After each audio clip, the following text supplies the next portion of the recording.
Ok, salut l'élite, c'est Patch, 18-25 de sucre. Aujourd'hui, tuto cuisine.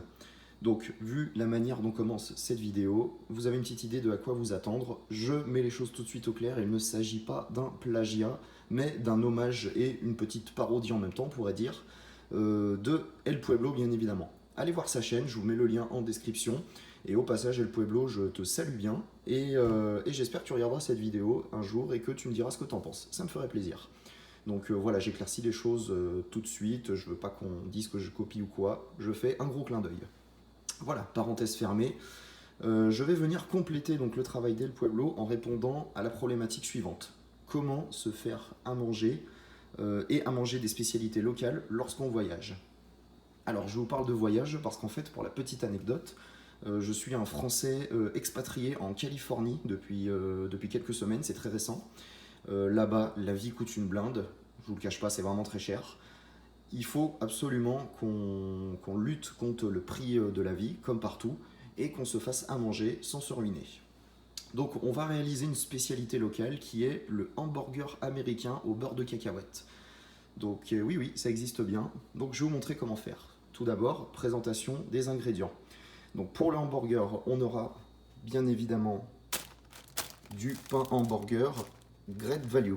Great Value, c'est l'équivalent du Eco Plus. Première chose, il faut toujours repérer l'équivalent du Eco Plus de la zone où vous êtes. Donc en l'occurrence, le Great Value, vous allez voir, c'est très varié, ils ont énormément de choses. Voilà, pardon, donc je reprends. Donc les pains hamburger Great Value. Alors une tomate fraîche. Les steaks hachés, ils ne sont pas Great Value, ils ne sont pas surgelés parce que je crois qu'ils font pas du tout du surgelé. En tout cas, j'ai cherché partout, j'ai pas trouvé. Alors c'est ouvert parce que j'en ai déjà tapé un hier, j'avais faim. Mais en tout cas, voilà, j'ai pris les moins chers, les plus bons marchés qui en plus étaient en promotion. On a également du cheddar Great Value, du bacon Great Value. Derrière, on a le beurre de cacahuète Great Value. Pour faire cuire les steaks, de l'huile végétale Great Value également. Alors en boisson, bon, je voulais pas prendre du coca parce que bon, le but c'est de vous faire découvrir des trucs et le coca tout le monde connaît. Donc j'ai pris la Root Beer Great Value également. Du ketchup Great Value, je sais plus si je l'ai cité, non je crois pas. Et salade, alors la salade c'est Market Side, je sais pas exactement à quoi correspond cette marque, si c'est une alternative de Great Value ou quoi. En tout cas voilà, c'était les moins chères et en plus elles étaient en promo. Bon, c'est pas des gros morceaux, mais c'est pas grave, on va pas faire les chochottes. Pour accompagner des frites, donc qui sont faites en hash brown, Great Value toujours, surgelé. Et pour le dessert, le fameux muffin américain, Great Value, également bien sûr. Donc ça c'est le site. Voilà, je crois que j'ai tout cité. Donc maintenant, je vais préparer le plan de travail et on va commencer la recette. Ok l'élite, alors on va commencer par les pommes de terre parce que c'est clairement ce qu'il y a de plus long parce qu'on va les faire au four. J'ai pas encore une friteuse comme El Pueblo, mais c'est pas grave, hein, je vais pouvoir adapter. Chacun fait avec ses ustensiles. On peut également le faire à la poêle, mais voilà, j'ai trop la flemme. Donc la manière la plus simple, on va dire, sans se prendre la tête, et en même temps aussi la plus longue, c'est vrai, comme ça laissera le temps de faire le hamburger en attendant, c'est de le faire au four. Donc on va d'abord ouvrir le paquet.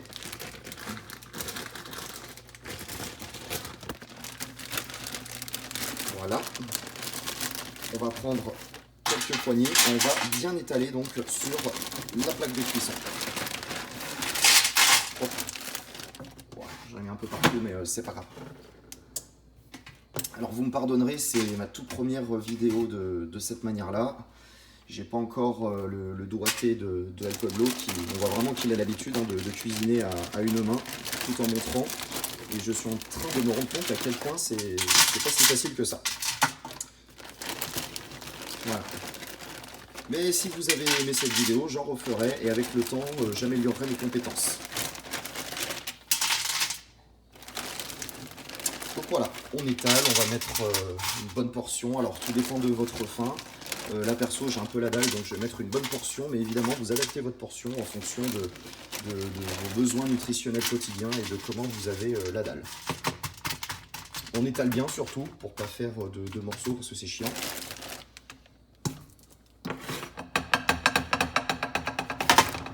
Et voilà, alors il y en a un petit peu à côté, je vais rassembler.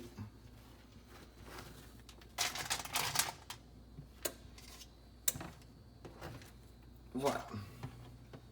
Alors, le four était déjà en préchauffage à 350 Fahrenheit, qui équivaut environ à 180 degrés. Et oui, il faut faire la conversion. Là aussi, il faut bien vous renseigner sur les équivalents, parce que, alors ça dépend de où vous allez dans le monde, hein, bien sûr, mais les Américains, ils n'ont pas les mêmes degrés, ils n'ont pas les mêmes poids, c'est en livres, en pounds, etc. Ils n'ont pas non plus les mêmes mesures, ils ne sont pas en centimètres, ils sont en pouces, en inches, etc. Voilà, je ne vous fais pas un petit cours de conversion, mais surtout important, renseignez-vous bien à ce niveau-là.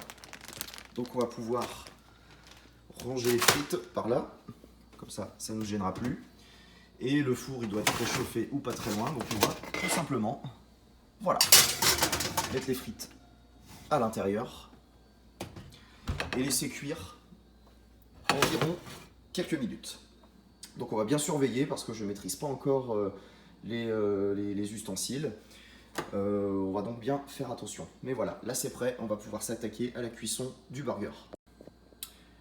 Ok l'élite, donc c'est parti pour la cuisson du burger. Tout d'abord, on va prendre notre huile, donc huile végétale Eco Plus, Great Value, pardon, lapsus, et mettre dans une casserole, dans une poêle, pardon. Voilà, un petit peu, hop, attendez, petite catastrophe avec le bouchon. Voilà, c'est bon. On va mettre dans l'évier, ça coule un peu. Et oui, il faut vraiment que j'apprenne à maîtriser mes nouveaux éléments. Voilà, alors j'ai déjà pré-ouvert la plupart des choses parce que d'une main c'est un petit peu pénible. Donc voilà.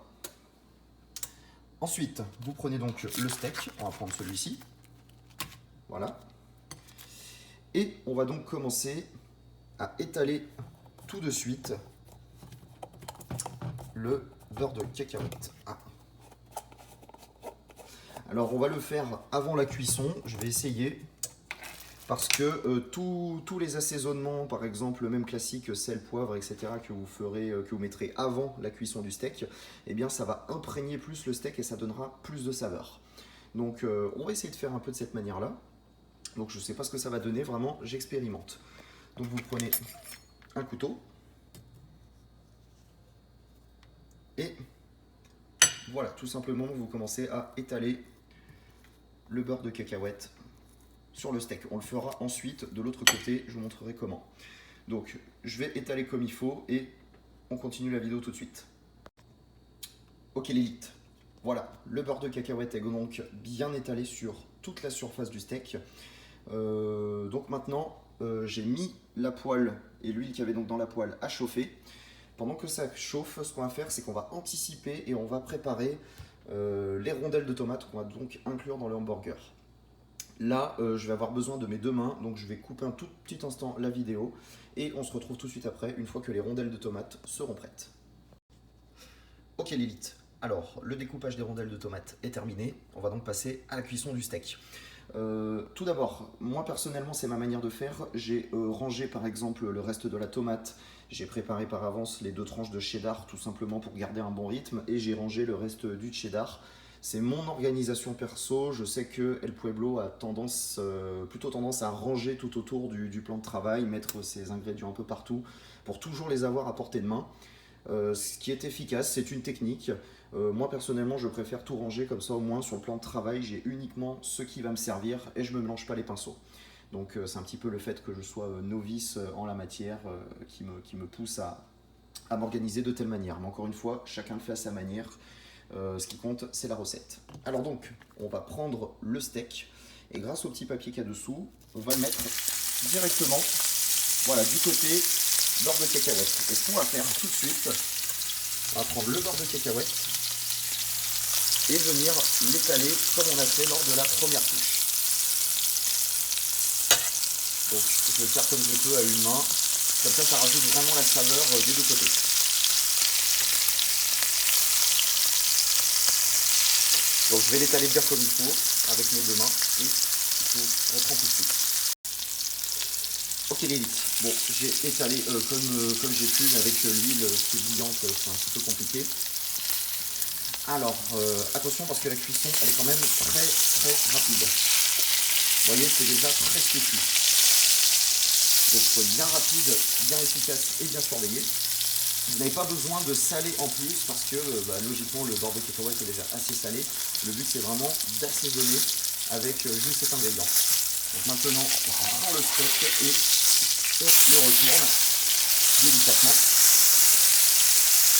Voilà, vous voyez, il a déjà bien cuit, le beurre de cacahuète a bien imprégné, donc ça va donner un bon goût de sel et de cacahuète, logiquement. Et ce qu'on va faire, c'est qu'on va tout de suite préparer une petite assiette pour le mettre de côté. Donc le steak est prêt. On va donc commencer par prendre une spatule et avec le moins de jus possible, commencer à le mettre dans la petite assiette et le mettre de côté. Et sans tarder, on va prendre 2 tranches de bacon. Hop là. Voilà, on va les prendre au milieu, on va prendre les plus fraîches.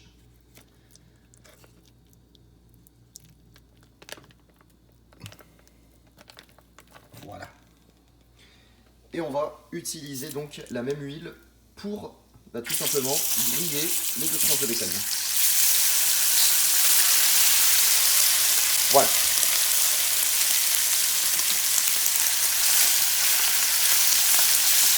Ah, vous savez, les Américains, le bacon, c'est une histoire d'amour.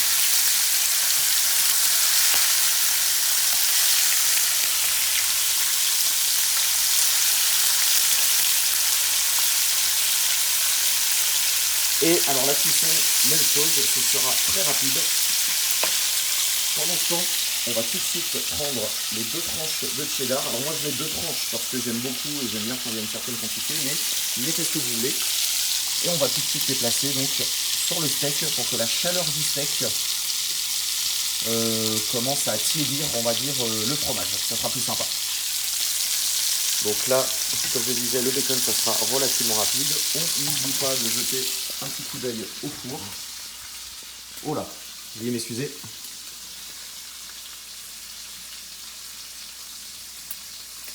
Ok, donc sur les bords, ça chauffe, mais ça manque encore un peu de cuisson.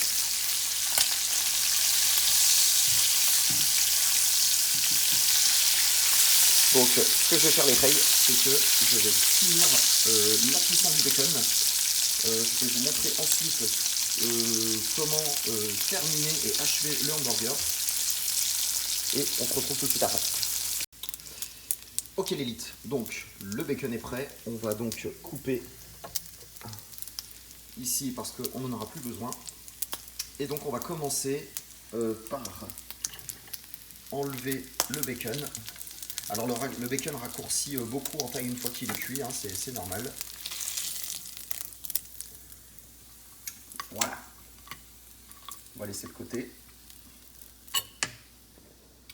On va laisser la poêle refroidir tranquillement. Non, on va laisser là parce que comme ça me fait me souvenir que ici c'est quand même chaud. Et on va donc commencer à dresser le hamburger. Alors, déjà on va prendre un pain. Alors il y en a qui le font chauffer, mais bon, moi j'ai trop la flemme déjà d'une part, et j'aime bien le pain lorsqu'il est brut et pas spécialement chauffé. Donc on va mettre ça de côté. Ensuite, on va donc commencer par prendre le steak. Alors je vais rapprocher les 2 assiettes pour me simplifier la tâche. Voilà. Et vous allez commencer par placer le steak, vous avez vu qu'avec le fromage qui a bien fondu, directement sur la partie basse. Voilà. Donc comme ceci, on va bien le centrer, voilà, qu'il soit bien. Ensuite, vous prenez les rondelles de tomates. Non, excusez-moi, autant pour moi, vous prenez d'abord les petits morceaux de bacon.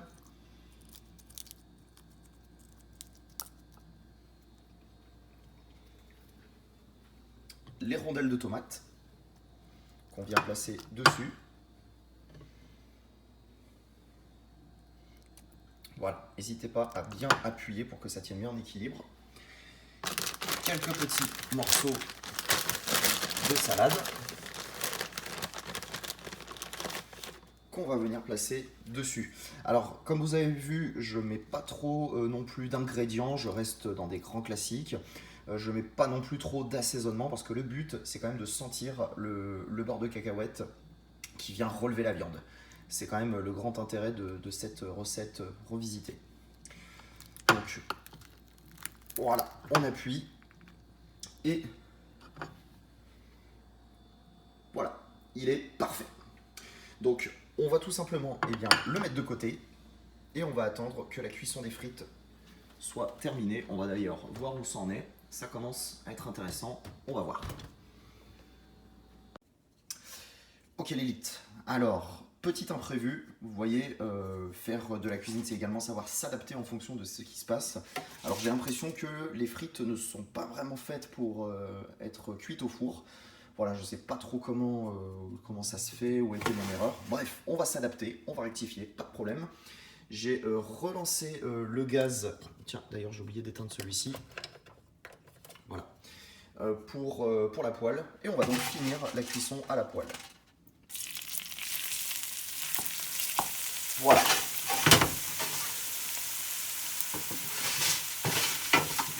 Parce que sinon, je sens que on va attendre beaucoup trop longtemps et je ne sais pas si ce sera bon. Le but, c'est quand même de faire la recette la plus réussie possible. Alors, je vais avoir besoin de mes deux mains. Je mets les frites dans la poêle et on se reprend tout de suite. Ok l'élite, donc j'ai mis les frites dans la poêle. Alors, il y a une couleur noire, je ne sais pas à quoi c'est dû. Je ne sais pas si vous avez fait attention, mais c'est au moment où j'ai mis le steak. C'est devenu noir progressivement. Est-ce que c'est le steak? Est-ce que c'est le beurre de cacahuète sur le steak? Est-ce que c'est l'huile tout simplement qui fait cet effet-là? Je sais pas, je vais continuer à faire des recettes un petit peu avec cette huile. Et pour essayer d'en savoir plus sur le comment du pourquoi exactement.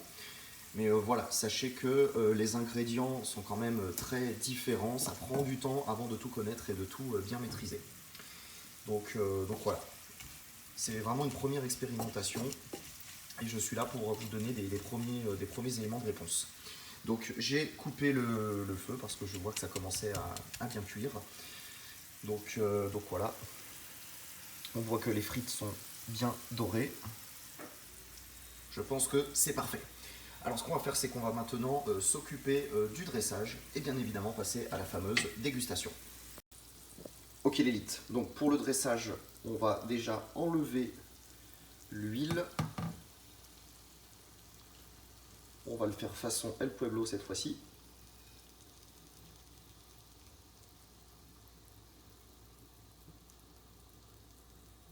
Voilà.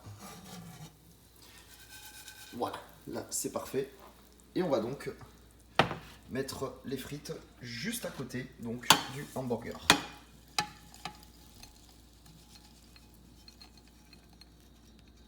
Voilà, une petite assiette, ça suffit. Notre plat est prêt, on va donc pouvoir passer à la dégustation. Ok Lilith, voilà, on va commencer enfin à la dégustation.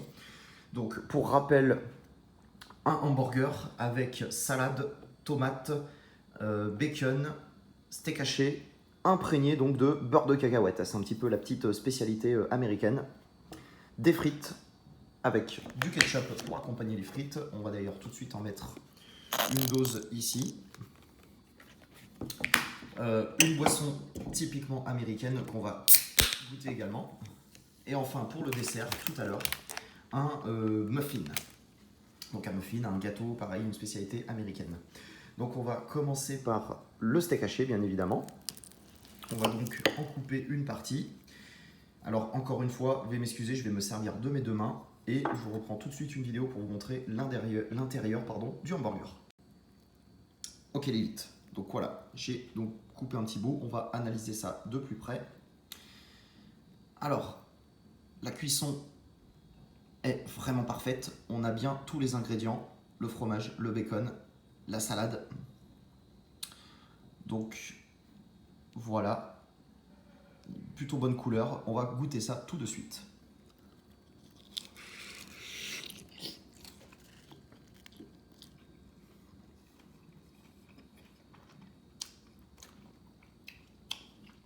Mmh.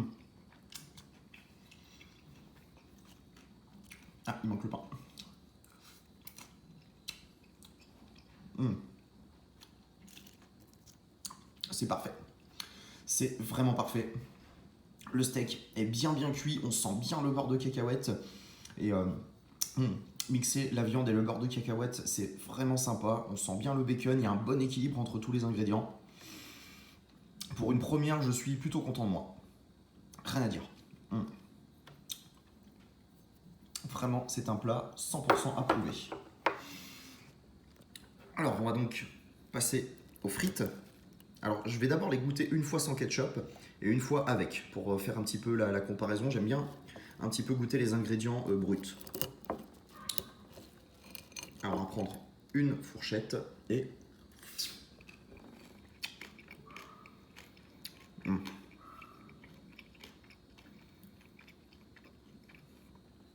Ok. Grand classique américain, simple, efficace. Ça change un peu des frites classiques comme on les connaît en francophonie.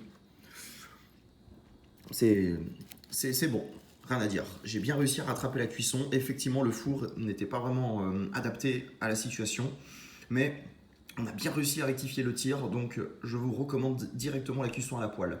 Ne perdez pas de temps avec le four, ça a été une erreur de ma part, je m'en excuse, mais on a plutôt bien rectifié le tir, c'est très appétissant. On va maintenant goûter avec un peu de ketchup.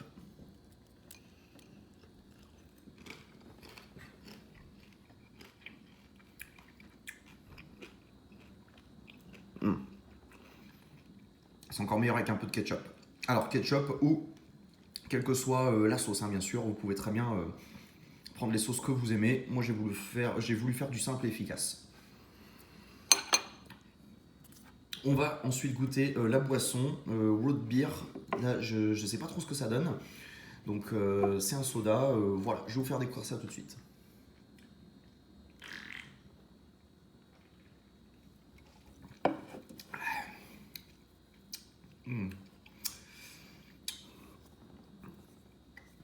Alors, je vais pas être très objectif sur ce jugement-là. Pourquoi Pour la simple et bonne raison que je suis pas très soda. Tout ce qui est Coca, Fanta, enfin n'importe quel soda, j'en bois déjà très rarement de base parce que j'aime pas trop ça. Donc ça reste un soda. Là c'est sympa pour la découverte, mais j'en boirai pas des litres. Par contre, je reconnais qu'il y a une saveur très particulière. J'ai jamais bu un soda comme ça et ça change un petit peu. Donc ça valait le coup de découvrir. En soi, voilà, en soi c'est pas dégueulasse quoi. Après c'est mes goûts, c'est vrai que je suis pas très soda. Mais cela dit, si vous voyagez, je vous le conseille, c'est très sympa. Ok, donc ce que je vais faire, c'est que je vais finir le plat avant de passer donc à la dégustation du dessert. Ok Lilith, on va pouvoir passer à la dégustation du dessert. Juste avant, le fait d'avoir fini mon plat m'a donné un visu un peu plus global donc sur mon plat. Note, mettre peut-être un peu plus de beurre de cacahuète, on le sentait, mais ça méritait encore d'en mettre un petit peu plus et de prononcer en... Désolé, de prononcer encore plus la saveur. Peut-être ça mériterait d'en remettre une couche juste après la cuisson et non pas avant. Et aussi au niveau des frites, alors c'était très croustillant, donc je pense que j'ai arrêté juste à temps. Mais voilà, déjà faire cuire directement à la poêle, ne pas perdre le temps avec le four, et aussi peut-être faire un tout petit peu moins cuire. C'était pas grillé, ça restait mangeable, mais voilà, c'était quand même très croustillant. Mais bon, on est là pour apprendre, pour maîtriser ces nouveaux ingrédients et se remettre en cause. Donc voilà, on va vraiment dans ce sens-là. Et la prochaine fois, je ferai beaucoup mieux que ça. Par contre, le hamburger, très bon. Très bonne cuisson de viande. Les ingrédients simples et efficaces. Ça, par contre, aucun problème. C'était excellent. Maintenant, on va passer à la dégustation du dessert. Donc le muffin que j'ai déjà commencé à déballer. Donc plutôt chargé en pépites de chocolat. Hein. Voilà, les Américains ont tendance à bien charger. Enfin, ils iront pas comme des princesses quoi, pour leurs assaisonnements. Pardon. Donc on va goûter ça tout de suite.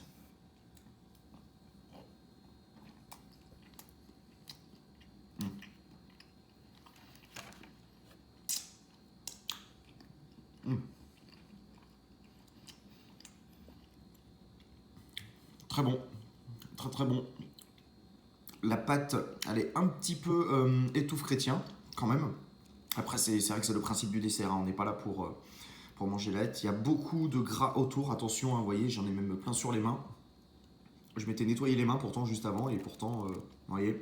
Donc, assez gras, faites attention avec ce genre d'ingrédients qui sont très très riches en calories.